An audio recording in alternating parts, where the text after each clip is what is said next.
Latico was confident enough to send us their Bianca crossbody. Let's see how good it is.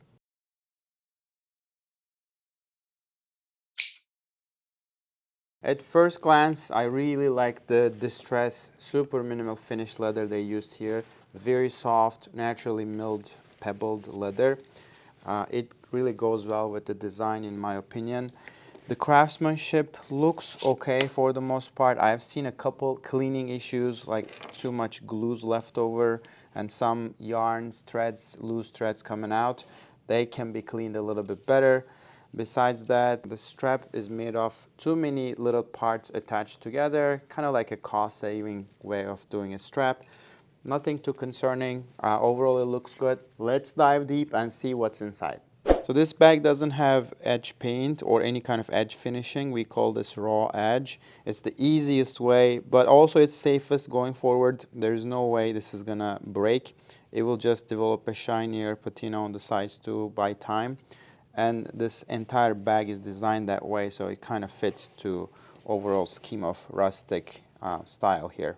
This bag almost doesn't have any finish on it, so it is not protected against scratches. As I run my fingernails on it, I try to bring it back by rubbing it, but I still see the scratch marks. The leather is distressed style, rustic style. It's built this way, so it's pretty normal to see this effect.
We applied acetone, but it didn't took off anything. This leather literally doesn't have any finish on it. It's completely transparent.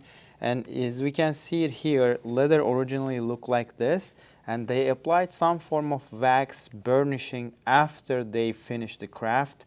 As you see, the hidden part under the pocket didn't get that treatment. Originally, it was looking like this, but once you apply that top coat to embellish this rustic look, the leather comes to this final look. So ketchup didn't leave any marks. We wiped it off. Since it's a thick liquid, it didn't go in.